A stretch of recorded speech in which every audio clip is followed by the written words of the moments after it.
Reza, apa kabar? Halo Mas, Alhamdulillah baik. Apa kabar Mas? Ya, baik Mas. Kita udah live terakhir tuh 2 bulan yang lalu ya Mas, kalau nggak salah ya. Iya Mas, kita mulai live lagi nih sekarang nih, udah lama banget ya. Oke. Nah Mas, kita ada kali ini topiknya adalah berinvestasi secara maksimal sesuai dengan profil risiko seorang investor nih Mas. Dan kemarin hari Selasa kalau nggak salah, saya udah share kolom question ke netizen. Terus ada beberapa yang nanya, nanti Mas Yazid bantu jawab pertanyaan-pertanyaan dari para netizen tersebut ya Mas ya. Boleh dong Mas Reza. Oke, siap. Pertanyaan pertama nih Mas, sesuai dengan judulnya. Profil resiko dalam berinvestasi itu ada apa aja sih Mas? Boleh tolong dijelaskan nggak kepada kita-kita semua? Ya, profil resiko dalam berinvestasi ya. Nah, seperti kita ketahui dalam berinvestasi itu nggak berbicara soal keuntungan aja, tapi ada resiko.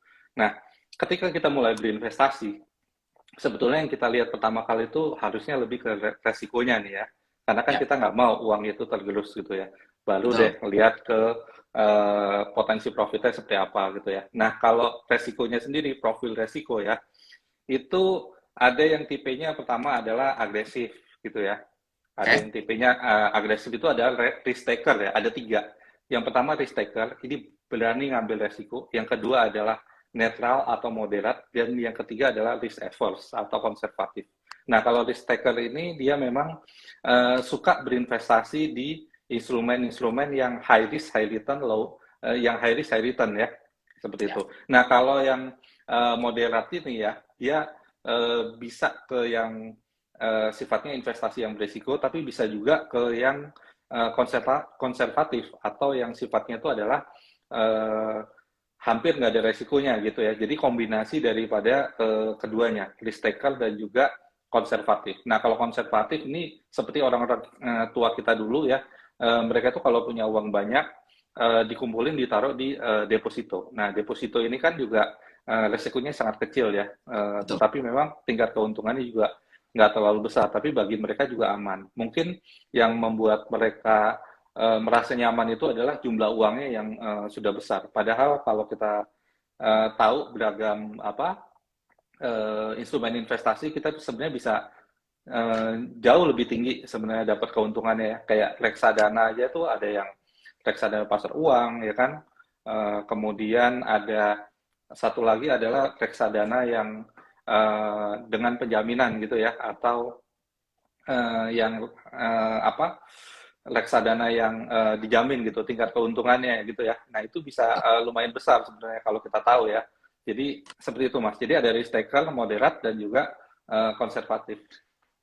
Berarti ada 3 ya Mas. Yang pertama adalah risk taker atau yang agresif, yang sukanya dia yang menantang atau yang challenging. Terus yang kedua ada yang moderat atau netral, dia yang tengah-tengah. Dan yang terakhir ada yang konservatif ya Mas. Dia lebih ke kayak yang nggak mau terlalu ngambil resiko terlalu tinggi berarti ya kalau yang konservatif ya. Betul, betul ya.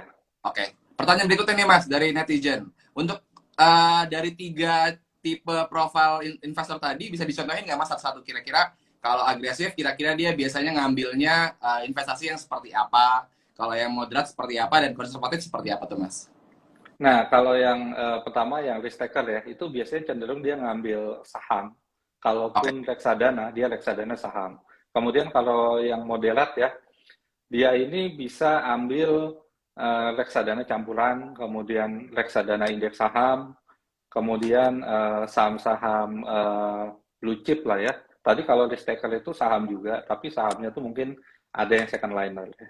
Tapi kalau yang moderat ini, dia saham tapi yang blue chip aja gitu ya. Oke. Kemudian yang konservatif, dia nggak taruh di saham, nggak ada yang berbau saham gitu ya. Dia lebih ke deposito, kemudian reksadana pasar uang sih sebenarnya kalau untuk yang investasi seperti itu.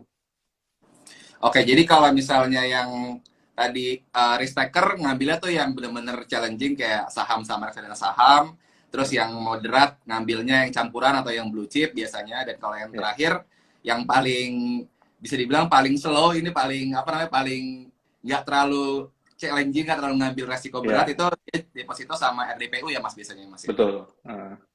Oke, nah kalau misalnya kita kan sebagai awam nih Mas, kita kan nggak tahu nih kira-kira profil resiko kita tuh yang mana. Kita yang agresif kah atau yang konservatif kah, atau mungkin yang kita yang moderat, yang tengah-tengah. Nah, kira-kira ada kayak kuesioner atau kayak website yang bisa kita isi, yang bisa nanti endingnya adalah, oh ternyata kamu adalah tipe investor yang kayak gini. Itu kira-kira ada nggak sih Mas yang kayak gitu-gitu?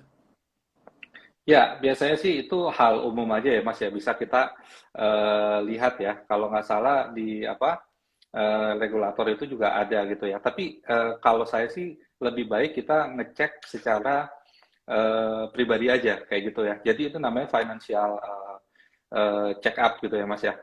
Kemudian ya kita lihatlah kita pertama udah layak belum berinvestasi. Kemudian ketika sudah layak berinvestasi, kita tujuannya ini untuk jangka panjang atau jangka pendek kayak gitu ya. Kemudian seberapa mengerti sih kita terhadap instrumen investasi tersebut gitu ya.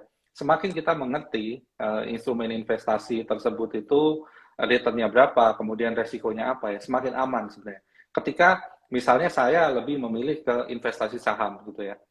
Eh, Ketika saya sudah mengetahui ilmu tentang bagaimana cara valuasi saham, kemudian apa analisa fundamentalnya seperti apa, kemudian analisa teknikalnya juga seperti apa, itu mungkin nggak terlalu beresiko buat saya gitu ya. Tapi kalau buat teman-teman yang baru berinvestasi itu mungkin akan lebih berisiko seperti itu gitu ya. Nah lebih baik mungkin kalau buat yang pemula eh, jika belum pernah berinvestasi, coba dulu ke reksadana gitu ya. Misalnya reksadana pasar uang gitu ya. Nah, itu mungkin akan lebih aman lah dari sisi resiko. Kemudian sembari berjalan kita pelajari, kita bisa naikkan misalnya ke reksadana pendapatan tetap atau reksadana saham, kemudian bila perlu ke saham gitu ya. Nah, kemudian kalau misalnya kita pengen langsung ke saham, boleh nggak gitu ya?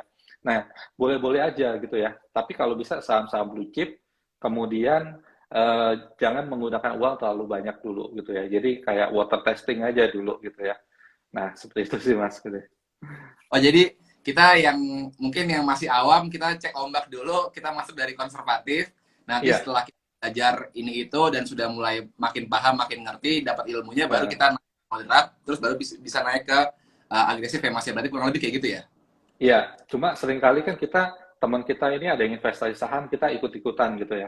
Sebenarnya nggak FOMO apa-apa gitu. sih sebenarnya. Tapi manajemennya yang benar dulu gitu ya. Kadang-kadang kita nggak bisa juga sih Mas. Kita misalnya kayak kita terlalu konservatif gitu ya atau terlalu misalnya terlalu moderat gitu ya. Apalagi kita yang anak-anak muda nih, biasanya cenderungnya sih lebih agresif ya. Cuma money manajemennya juga harus diperhatikan. Kalau memang belum terlalu apa knowledge-nya itu belum mencukupi untuk melakukan investasi ke saham-saham second liner, apalagi investasinya itu dalam jangka waktu yang pendek gitu ya.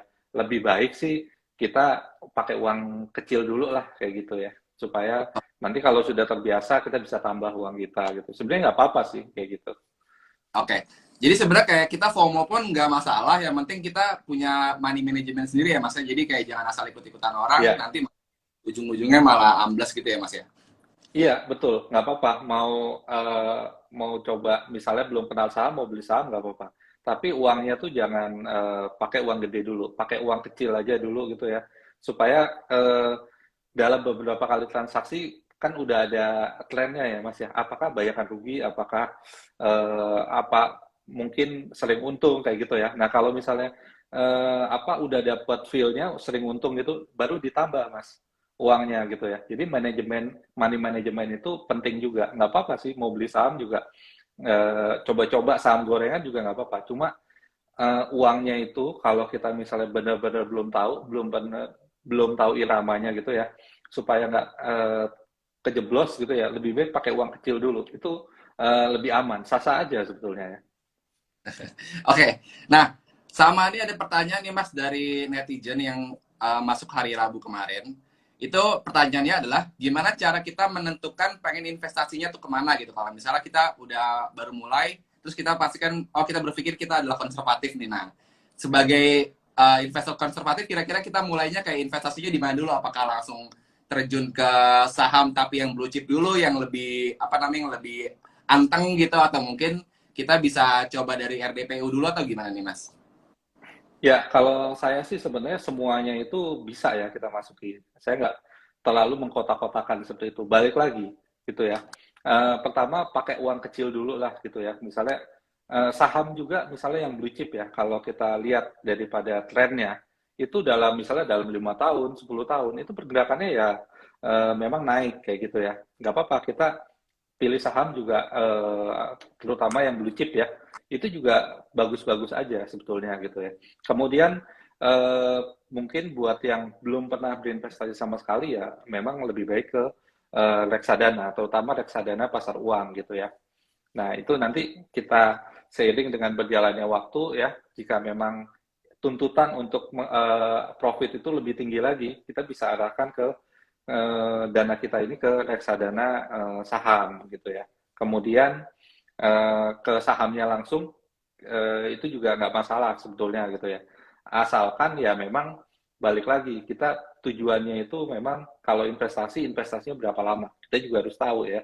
Kalau saham kan apalagi misalnya investasinya mulai dari tahun 2020 akhir ya ketika IHSG itu masih rendah gitu ya. Saham blue Betul. chip itu lagi murah gitu ya.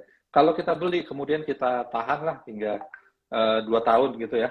Itu keuntungannya juga lumayan, Mas. Rata-rata itu di atas 30%, bahkan ada yang 50%, 100% seperti itu ya. Kemudian ya balik lagi ke kemudian money manajemennya dan juga jangka waktu. Kira-kira holding periodnya ini kita berapa lama gitu ya. Kalau misalnya memang ini dana nggak terlalu terpakai, bisa di hold, bisa sampai 3 tahun, 5 tahun, ke saham blue chip sebenarnya juga nggak masalah sih gitu ya. Karena kan biasanya saham blue chip itu fundamentalnya bagus. Betul. Ketika harga sahamnya turun, biasanya juga banyak investor pasti akan membeli gitu ya, karena barang bagus dijual murah gitu kan. Akhirnya sahamnya tuh naik lagi. Seiring dengan berjalannya waktu, biasanya juga dari kinerja perusahaannya itu meningkat gitu ya. Misalnya pendapatannya, laba bersih. Maka akan membuat valuasi dari harga saham itu menjadi lebih valuasinya itu menjadi lebih murah kayak gitu ya. Karena nilai asetnya sudah meningkat gitu ya. Dengan valuasi murah tersebut akhirnya menyesuaikan lagi sahamnya terangkat naik lagi gitu ya. Nah, ini yang membuat investor pemula misalnya yang ingin naruh di saham blue chip itu ya, itu juga potensi keuntungannya juga terbuka lebar sebenarnya, asalkan ya di atas 1 tahun gitu ya. Nah, kalau menurut saya sih seperti itu, Mas.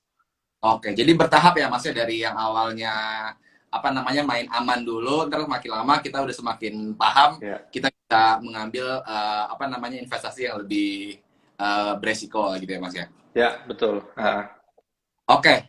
Oh, by the way, kalau misalnya ada yang pengen nanya, silakan tanya di kolom komentar di bawah. Nanti gue coba sampaikan kepada Mas Yazid. Lanjut nih, Mas. Pertanyaan berikutnya. Misalnya kayak ada contoh kasus nih, Mas, seperti ini. Saya ya, adalah seorang karyawan dengan gaji UMR. Kira-kira kita bisa masuk ke profil resiko yang mana sih, Mas? ya. Sebenarnya kalau profil resiko itu sebenarnya tidak terlalu berhubungan dengan pendapatan ya. Tetapi pertama kalau misalnya gaji kita UMR nggak terlalu besar gitu ya, mungkin yang pertama ketika kita akan investasi itu lebih baik hutang-hutang ya yang bersifat konsumtif itu Oke. diselesaikan dulu atau dihilangkan lah. Kecuali memang misalnya kita ada hutang, tetapi hutang itu sifatnya produktif ya. Misalnya membeli motor untuk bekerja gitu ya. Nah itu nggak apa-apa sebetulnya kan. Itu kan jadinya bisa menjadi aset gitu ya. Nah kemudian kalau memang kita memang dengan UMR udah bebas utang kayak gitu ya. Nah kita nih pasti ngukur balik lagi ke diri kita nih. Apakah kita seberapa paham kita dengan investasi saham, kemudian reksadana saham gitu ya. Kalau kita memang cukup mengenal gitu ya, kita tahu dari potensi resiko dan keuntungannya, kemudian kita bisa melakukan analisa dari mulai industrinya, kemudian eh, bagaimana habit daripada sahamnya itu ya. Kan ada saham ada yang sifatnya growth stock, ada yang cyclical gitu ya. Kita tahu betul gitu ya. Itu investasi saham juga nggak apa-apa gitu ya sebetulnya. Kemudian kalau mau nabung aja gitu ya, mau nabung tapi dapat returnnya lebih tinggi daripada tabungan maupun deposito kan. Nah itu bisa ke reksadana pasar uang kayak gitu ya. Jadi setiap bulan itu misalnya konsisten aja, misalnya 1 juta, 1 juta, atau misalnya 500 atau 750 ribu gitu ya. konsisten. Nanti juga lama-lama uangnya berkembang kayak gitu ya. Kalau memang dana tersebut memang eh, misalnya siap untuk dicairkan, misalnya sebagai dana darurat ya, kita juga harus punya dana darurat kan. Kita taruh di reksadana pasar uang dulu. Tapi kalau untuk dalam jangka waktu yang lama memang investasinya nih uang yang nggak dipakai, boleh taruh di saham sebetulnya gitu ya. Karena saham itu apalagi yang fundamentalnya baik, yang blue chip ya, seiring berjalannya waktu itu dia pergerakannya naik sih mas, tapi dia butuh waktu kayak gitu ya, seperti itu.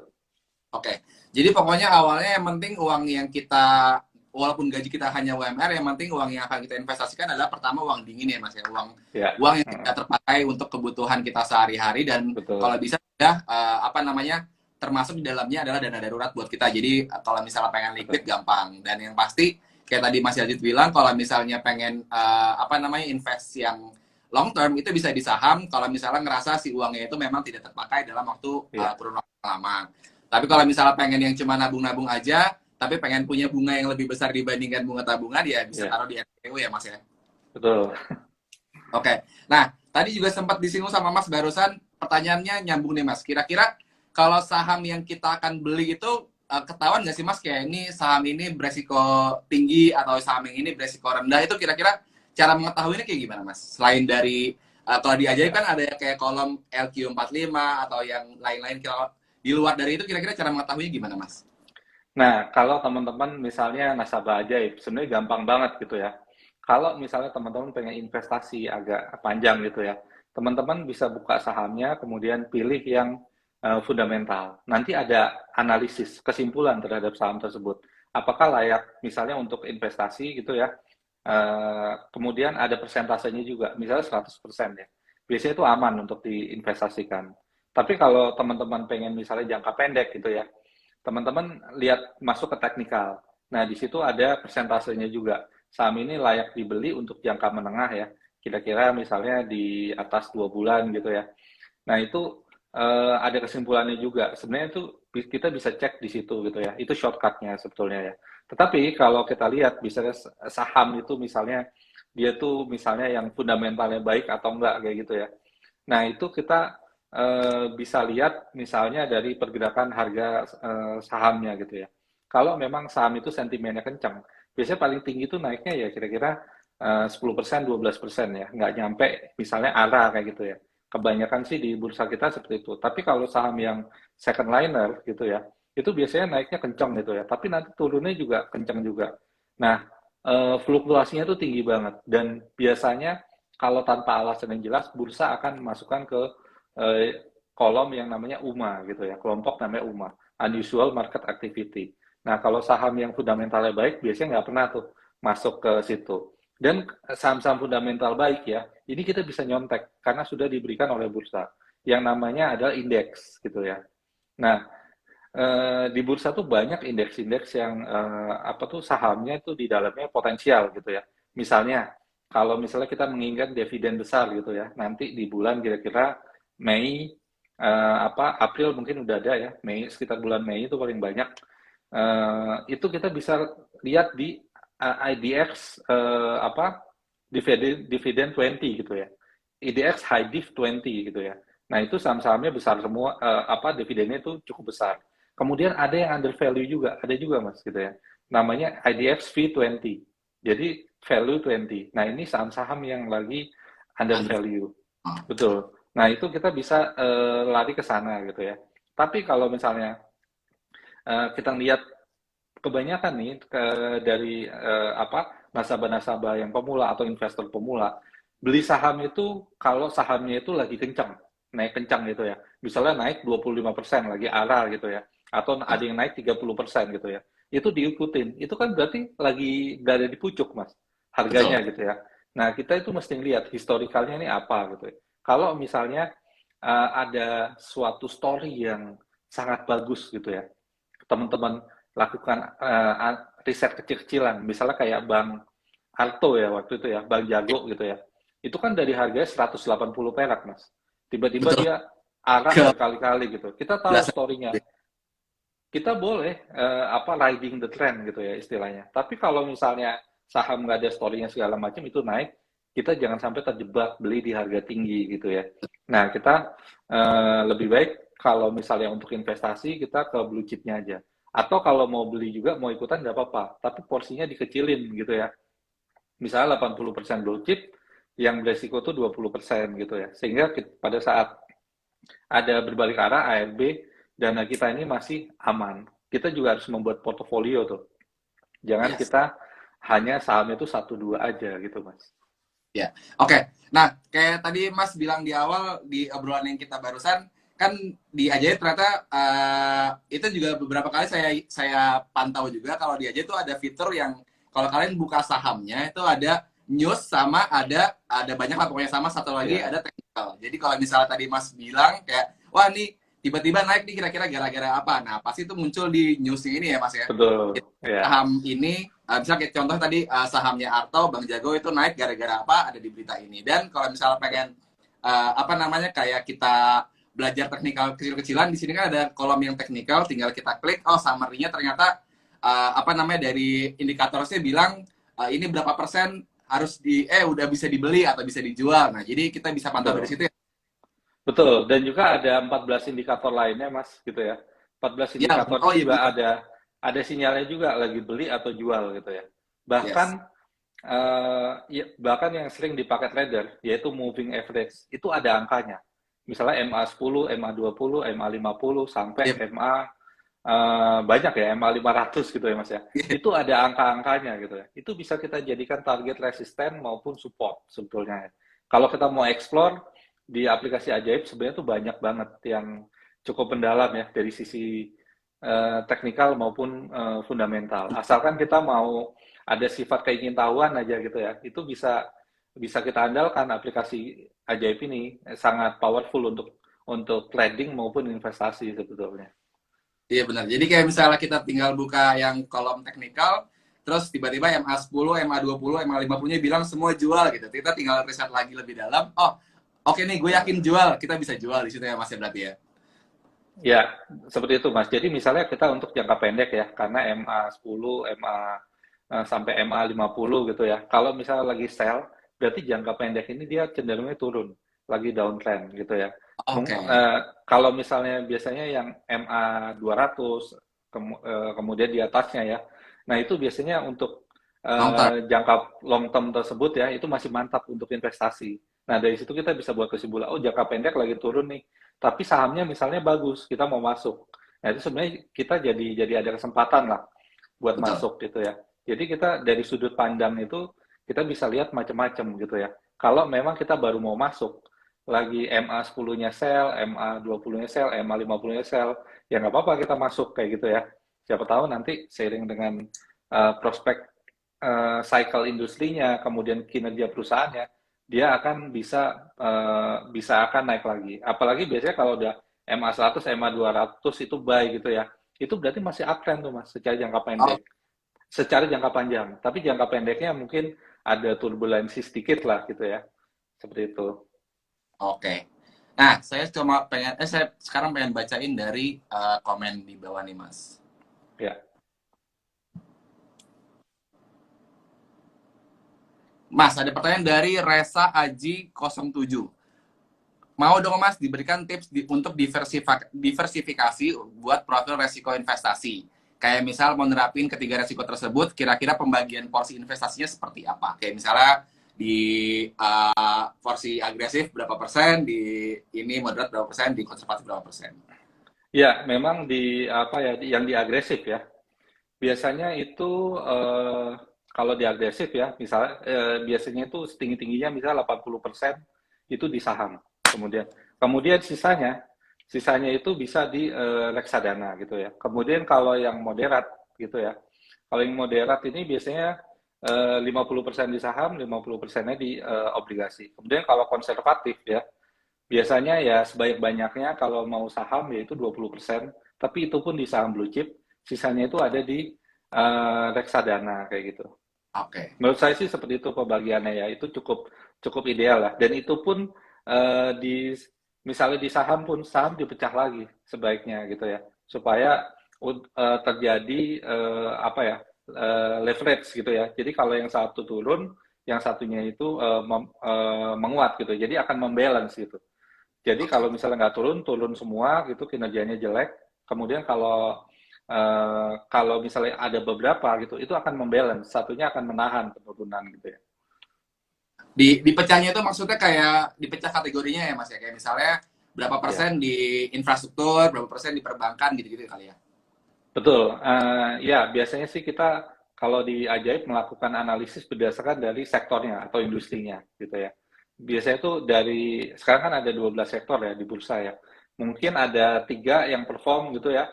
Misalnya yang sekarang ini misalnya mau lebaran. Nah, itu biasanya consumer cyclical yang naik gitu ya. Mau bulan puasa.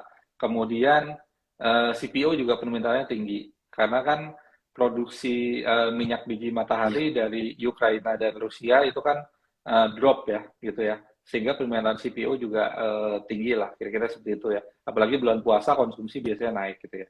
Kemudian apa kayak saham pakan ternak gitu ya, pakan ternak ayam gitu ya, nah itu juga bisa menjadi incaran. Kemudian komoditas juga ada beberapa ya, harga minyak sebenarnya masih mendidih nih karena Rusia itu kan produsen minyak nomor 3 di dunia. Kalau sampai Amerika itu sekarang lagi dibahas, kalau ditetapkan sanksinya, maka dunia akan berpotensi kehilangan berapa juta barel gitu ya dalam sehari ya. Kalau nggak salah mungkin di atas 6 juta barel gitu ya. Dan itu akan membuat harga minyak itu ada potensi di atas 110 gitu ya. Nah, ini saham-sahamnya mungkin masih bisa kita pegang lah gitu ya. Jadi dari industrinya kita pilih beberapa gitu Mas ya. Kemudian sahamnya kita lihat lagi secara rasio apakah udah mahal atau belum gitu ya. Kita bisa lakukan seperti itu gitu ya. Semakin kita mendalami Mas, kemungkinan juga kita mendapatkan saham yang bagus itu juga eh, cukup potensial gitu ya untuk menjadi portofolio kita dan memberikan investasi yang maksimal buat kita. Oke, saya coba cari pertanyaan lagi.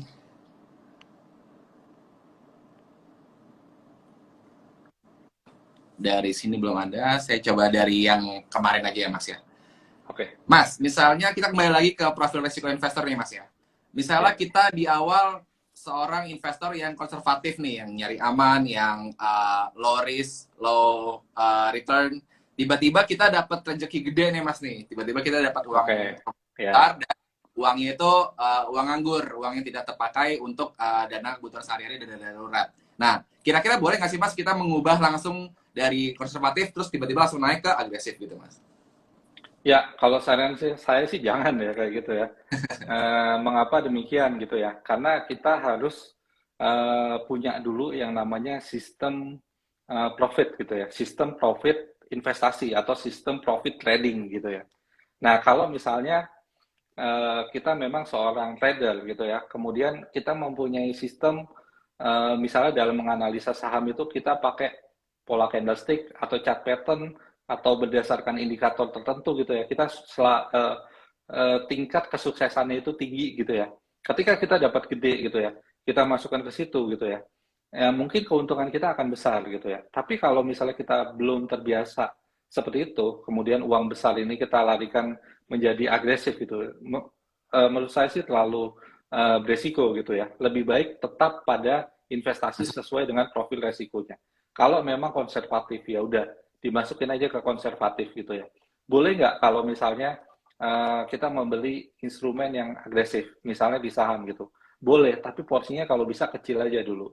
Dan sahamnya juga saham pilihan gitu ya. Jangan yang bisa kayak saham second liner gitu ya. Karena potensi juga untuk ruginya itu besar juga gitu ya. Dan kita juga harus selalu membiasakan diri kita setiap kita membeli saham gitu. Kita harus berdasarkan analisis kita, keyakinan kita.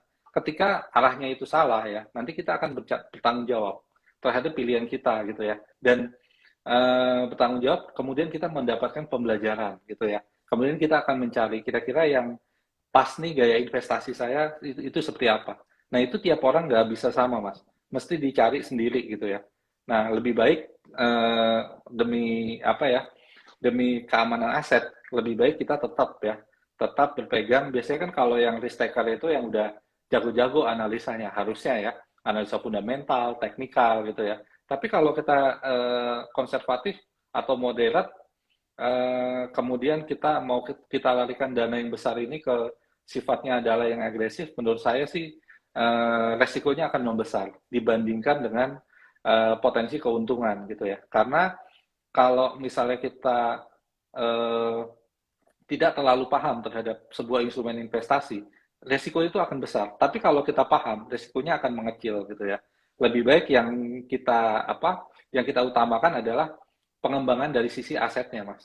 Gitu ya. Oke. Tanpa menambah resiko. Boleh resiko besar, tetapi kita juga harus mendapatkan potensi reward yang besar juga. Menurut saya seperti itu sih. Jadi kalaupun kita tiba-tiba dapat uang kaget gitu dan kita pengen pengen tiba-tiba pengen berubah profil resiko ke agresif, mendingan jangan, lebih baik kita tambahin asetnya ya Mas ya, biar dan kita tetap ada di posisi konservatif yang awal ya Mas ya. Ya, betul. Kita pun agresif pun ya, lebih baik misalnya kita agresif kan milihnya saham gitu ya. Lebih baik Ya. saham-saham blue chipnya yang lebih banyak dibeli daripada saham-saham second liner. Karena saham second liner itu biasanya itu itu biasanya tempatnya trader kayak gitu ya, tempatnya trader yang jangka pendek gitu ya. Dimana kalau kita sebagai trader itu potensi keuntungannya dalam waktu singkat juga besar, resikonya juga besar, membutuhkan waktu yang banyak gitu ya. Nah kalau kita tidak siap akan hal itu, lebih baik ya alokasikan ke saham-saham blue chip supaya dari sisi resiko kita juga terjaga gitu, Mas. Oke. Pertanyaan selanjutnya nih Mas. Kalau misalnya ini pertanyaan dari Mas Yulio. Kita sebagai investor yang bertipe konservatif nih Mas ceritanya, dan kita masih Ya. pemula atau masih awam. Kira-kira cara analisis fundamental yang cocok buat kita tuh kayak gimana Mas? Selain tadi kan di Ajaib ada fitur yang kita bisa membaca news dan kita bisa melihat fundamental emiten yang akan kita beli. Nah, kira-kira selain itu kita harus fundamental belajar dari mana lagi Mas? Ya, kalau kita bilang aplikasi Ajaib ini gampang nggak sih buat pemula? Sebenarnya gampang banget, Mas. Sebenarnya kita lihat, pertama kita buka sahamnya. Kemudian kita lihat ya, daripada daripada rekomendasinya. Apakah rekomendasinya tuh beli atau jual? Nah, Ya. di bagian yang key statistik itu udah ada kesimpulannya sebenarnya. Oh, saham ini secara fundamental lagi kurang bagus kayak gitu ya. Entah itu dari laporan keuangannya ada penurunan segala macam gitu ya. Kemudian kita juga bisa lihat ke key statistik, Mas. Yang Ya. tadi key statistik itu di bawahnya kan ada rasio. Nah, rasionya itu kira-kira banyak yang top 10 atau top 20 nggak gitu ya. Nah, kalau dia banyak masuk top 20 atau top 10 gitu ya, itu biasanya saham itu bagus gitu ya. Misalnya dari sisi uh, apa dari sisi tingkat profitabilitas ROE-nya misalnya tinggi. Nah, biasanya dia tuh masuk 20 besar gitu ya. Dari misalnya di sebuah sektor itu ada berapa saham gitu ya. Misalnya ada 100 saham. Dia masuk 20, berarti kan bagus gitu ya. Itu ngeliat sekilas saja tuh udah kelihatan gitu ya. Jadi biasanya masuk top 10, top 20 itu biasanya ada highlight-nya Mas, warna biru gitu ya. Nah, itu pemula. Kemudian yang selanjutnya, kalau kita agak lebih advance lagi ya, kita masuk ke yang menu namanya adalah financial gitu ya. Nah, di sana ada progres daripada laporan keuangannya. Misalnya kayak pendapatannya cenderung naik nggak, laba bersihnya cenderung naik apa turun. Kemudian tingkat hutangnya gimana, nambah terus atau misalnya udah mulai berkurang atau nambah tapi dikit-dikit. Kemudian labanya gimana, cash flow-nya positif atau negatif gitu ya. Nah itu kita kelihatan. Bahkan kalau teman-teman pengen serius investasi saham misalnya untuk 10 tahun, 20 tahun ke depan gitu ya, kita ada data untuk 7 tahun ke belakang secara tahunan. Nah itu trennya itu biasanya kelihatan kan. Seperti apa perusahaan ini memang perusahaan yang selalu bertumbuh atau enggak gitu ya. Nah itu lebih detailnya ke sana gitu. Oke, jadi sebenarnya buat kita sebagai, mungkin saya juga bisa disebut sebagai pemula kali ya. Jadi kayak buat kita sebagai pemula, Ajaib tuh udah bener-bener ngebantu kita banget ya buat belajar tentang fundamental. Jadi kayak semuanya lo tinggal kita baca di situ, tinggal kita pelajarin pelan-pelan. Nanti arahnya kemana, kita akan ngambil langkah apa itu udah dikasih kayak kisi-kisinya ya Mas ya. Berarti tinggal kita memperdalam dan kita memperyakin kayak, oh gue mau ngambil emiten ini nih mau dibeli di angka segini, itu berarti udah tinggal apa namanya, tinggal ngatur dari ya kita, mental kita tuh udah cukup belum buat apa ngambil posisi tersebut berarti ya Mas ya? Iya, betul Mas. Bahkan mungkin kalau teman-teman ada yang sedikit advance dalam sisi analisanya ya. Misalnya ada rasio ya, rasio misalnya PBV dan PER gitu ya. Itu kalau kita klik lagi, itu ada angka-angka untuk kuartalannya ada ya Mas ya. Bahkan untuk ke 7 tahun ke belakang gitu ya. Itu kita bisa lakukan lah kira-kira rata-rata misalnya sebuah saham PBV PER-nya dalam 5 tahun terakhir berapa nih gitu ya. Kita juga bisa dapat datanya. Nggak hanya buat pemula aja. Nah, kalau buat pemula ya, kami misalnya untuk trading kami ada juga saham-saham highlight gitu ya. Kemudian kalau teman-teman misalnya aktif tapi nggak harian kayak gitu ya, secara weekly kami juga ada yang kami kirimkan ke nasabah ajaib kayak gitu ya, Ya. saham-saham mana aja yang potensial. Kemudian kami juga selalu membahas sektoral selama 3 bulan ya, 3 bulan sekali sektor highlight gitu ya. Kira-kira yang bagus mana kami ada juga gitu ya, semacam kayak analisanya gitu ya. Jadi ya sebetulnya cukup mumpuni lah ya Mas ya aplikasi ajaib ini sebenarnya, dan juga layanan-layanan yang diberikan yang dikirimkan biasanya melalui email gitu ya. Sama Mas Yazid kalau nggak salah setiap pagi juga sebelum buka market selalu ngasih kisi-kisi ya Mas ya, lewat share di Instagram live juga ya. Iya, ya kita juga ada tuh tiap pagi ya. Jadi kita pengen menemani nasabah-nasabah ajaib gitu ya, atau investor seluruh Indonesia juga kalau mau gabung juga bisa gitu ya. Itu kita dari setengah 9 sampai pukul 9. Biasanya sih kami berikan pandangan. Kenapa misalnya ISG kemarin turun, hari ini potensinya seperti apa gitu ya. Kemudian eh, kira-kira ada saham-saham tertentu nggak yang kita bisa lirik gitu ya. Nah itu ajaib ngasih kira-kira setiap harinya tuh 4 saham untuk teman-teman bisa pilih gitu ya. Dan uh, biasanya sih kinerjanya cukup lumayan ya Mas ya. Meskipun IHSG merah ada aja yang hijau tuh. Kalau apa Mas Reza perhatikan gitu ya. Dan saham-saham tersebut juga biasanya secara fundamental juga oke gitu ya. Yang ada potensi kenaikan secara harian juga gitu ya. Sehingga itu meskipun rekomendasinya sih untuk 3 hari ke depan sebenarnya Mas. Ya. Tapi kalau mau di keep untuk jangka waktu yang lama gitu ya, lebih panjang sedikit ya, itu potensinya juga masih ada sebetulnya. Jadi itu untuk jangka pendek, jangka menengah juga oke kayak gitu ya. Oke. Mas ada pertanyaan lagi nih Mas dari Sanjaya underscore something junior. Kalau misalnya saya investasi di saham blue chip, itu belinya nyicil per bulan. Nah itu belinya kayak kalau di sini bacaannya belinya tuh ngasal atau ada tekniknya sih Mas? Kayak misalnya bulan ini belinya ini dan segini, bulan depan belinya ini dan segini. Itu kira-kira kayak gimana Mas? Ya, gini ya, sebetulnya itu kan metodenya itu sebenarnya adalah dollar cost averaging ya, atau mencicil gitu ya. Kalau di satu saham gitu ya. Misalnya contohnya satu saham, belinya rutin gitu ya. Jadi lagi tinggi dibeli, lagi rendah dibeli. Nanti jatuhnya tengah-tengah gitu ya. Nggak mahal, nggak murah gitu ya. Itu teknik dollar cost averaging gitu ya. Kemudian kalau kita cenderung milih lebih sedikit saham, misalnya satu, dua, atau maksimal ya 3 saham ya, biasanya kita akan lebih paham terhadap saham tersebut, sehingga kita bisa memaksimalkan keuntungan. Tapi kalau kita misalnya terlalu banyak milih saham, itu juga merepotkan. Kita kan juga terbatas juga ya, otak kita untuk menganalisa gitu ya. Nah, teknik milihnya ya lebih baik misalnya kalau Warren Buffett sih bilang maksimal ya 7 saham lah, kayak gitu ya. Diperhatikan. Apalagi ini kan sifatnya adalah reguler gitu ya. Misalnya menyisihkan 1 juta per bulan gitu ya. Lebih baik saham yang memang benar-benar dikenal, dan secara kalau kita lihat grafik ya, itu 45 derajat itu ke kanan. 45 derajat tuh bergerak naik ya, seperti anak tangga itu ya. Ya. Kita lihat misalnya dalam 5 tahun, 10 tahun gitu ya.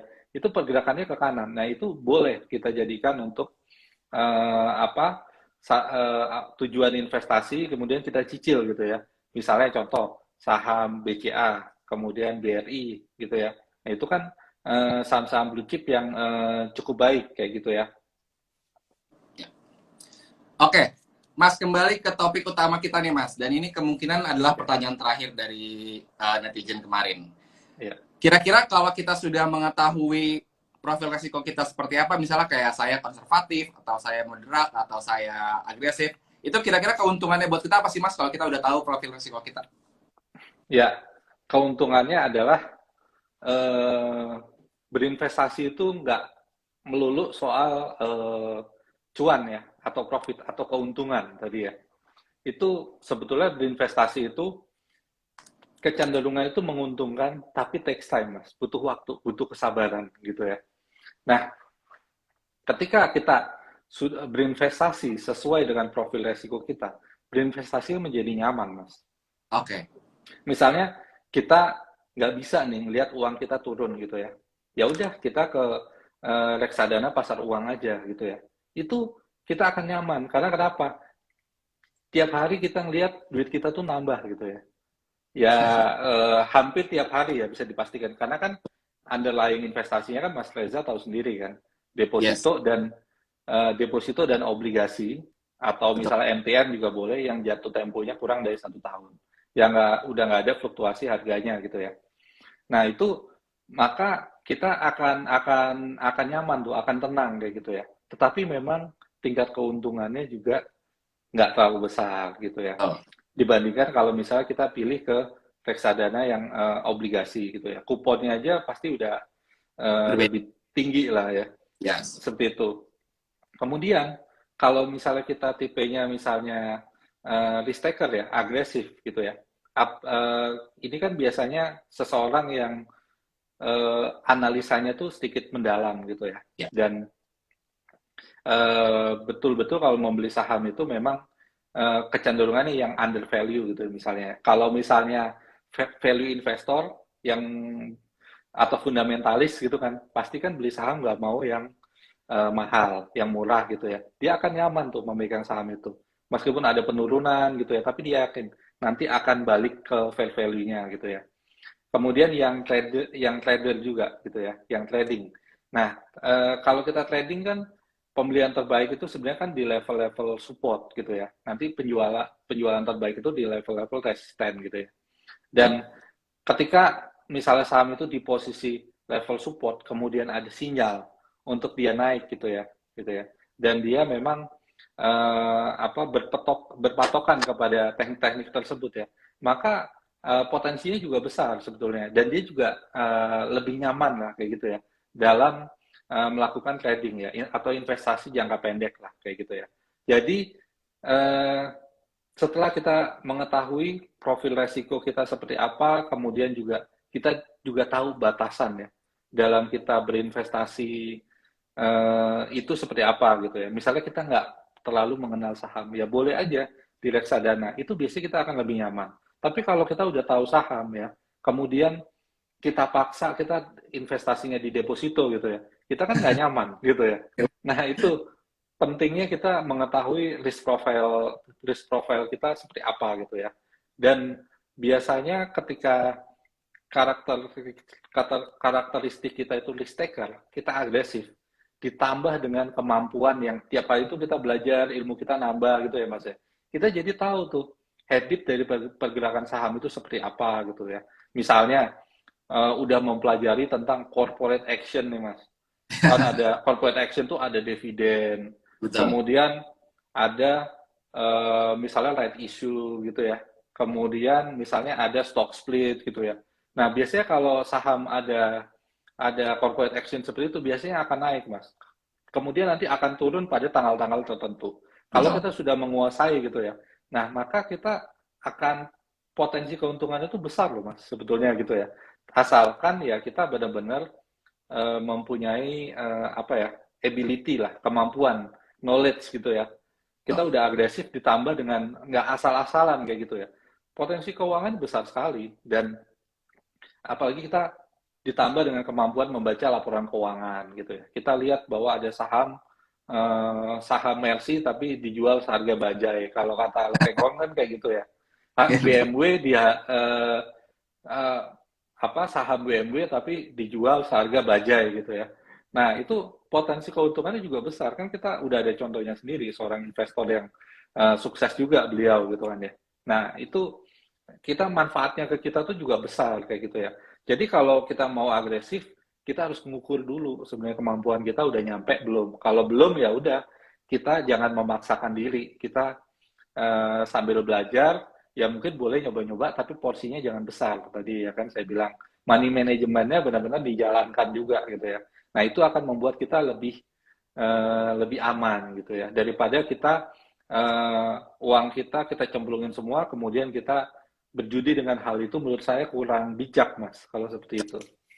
Ya, Oke, jadi dengan kita mengetahui profil resiko kita yang mana, itu akan bisa dibilang tadi menurut Mas Yazid, potensi keuntungan akan jadi lebih besar karena kita tahu dan kita paham cara menganalisanya, terus juga lebih pastinya maksimal aja mas, lebih betul. maksimal dan lebih tenang. Ya, Ya, dan juga tradingnya pun kita berinvestasi jadi nyaman gitu ya Mas, karena kita benar-benar sesuai nyaman. dengan apa namanya profil resiko kita, kayak misalnya kita ngerasa ngerti, tapi kita malah investnya di tempat yang aman banget, takutnya kan malah jadi kayak nggak nyaman kan, dan juga sebaliknya pasti ya Mas ya. Iya, betul. Seperti itu Mas. Oh, Ya, kalau kita udah biasa di saham, saham kan ada saham blue chip yang naik misalnya 7%, 8% sehari gitu ya. betul. Pak, sedangkan kalau di reksadana pasar uang 4% aja kita harus nunggu sampai 1 tahun, 5% aja 1 tahun. Mungkin akan menjadi nggak nyaman Mas gitu ya. Nah, seperti itu. Jadi ya kita harus kalau sesuai profil resiko tuh biasanya akan maksimal lah mas. Bukan paling paling tinggi sih enggak gitu ya. Ya paling maksimal dan juga kenyamanannya tuh dapat juga gitu ya. Nah kita kan Oke. memang profil pekerjaan atau background kan beda-beda mas. Ada yang insinyur, ada yang misalnya koki masak, kemudian ada yang kerja di kantoran, ada yang kerja di lapangan juga gitu ya, di field gitu. Nah ini kalau kira-kira ingin berinvestasi secara cepat menjadi trader gitu, waktunya ada nggak? Kalau nggak ada ya udah jadi investor aja gitu. Nah kemudian kalau jadi investor udah paham belum? Kalau belum paham ya udah taruh dulu di reksadana. Jadi kalau kita tahu gitu ya kemampuan kita seperti apa, profil resiko kita juga seperti apa gitu ya. Nah itu kita akan pertama profit kita akan menjadi maksimal dan juga nyaman, Mas. Oke, jadi itulah pentingnya kita mengetahui profil resiko kita. Dan terima kasih banyak Pak Yazid atas Ya, obrolannya 1 jam ini. Oh, sama saya pengen ngasih reminder buat warganet. Kita di Ajaib sudah bisa antri buat EIPO-nya Goto. Jadi kalau kalian pengen ngantri Goto dari sekarang, sudah bisa download Ajaib. Terus registrasi, nanti ada fitur EIPO di paling depan di halaman home, di home-nya lah pokoknya. Dan ya, jangan lupa pakai kode saya Reza PHLV ya Mas. ya. Buat kalau misalnya pengen investasi dia. Ini saya tambahin lagi Mas sedikit ya. Oke. Kalau teman-teman mau beli saham Goto di Ajaib, tinggal pencet ke menu cari ya, kemudian pilih saham. Di sana nanti ada saham-saham yang IPO tuh, Goto. Tinggal Ya. pencet aja, pesen mau berapa lot kayak gitu ya. Dan juga nanti jangan lupa disediakan dananya di RDN gitu ya. Udah nanti pada saat allotment akan biasanya akan dapat tuh berapa persen sesuai dengan digabungkan dengan investor lainnya mas gitu ya. Kalau peminatnya banyak ya biasanya 10% atau 20% dari pesanan itu juga biasanya dapat kok gitu ya. Nah, tinggal gampang aja seperti itu aja mas. Yes. Oke, pokoknya ini benar-benar kalau kalian download Ajaib itu fiturnya lengkap dan kita sudah bisa ngantri untuk beli saham Goto dari sekarang gitu. Ya, Oke, terima kasih banyak Mas Yazid atas thank obrolannya you yang mas. isinya katanya daging semua nih menurut netizen. Sampai jumpa lagi di live kita mungkin di bulan depan atau di bulan-bulan berikutnya. Terima kasih banyak Mas Yazid sekali lagi. Selamat malam Mas Yazid. Selamat malam mas Reza, terima kasih banyak.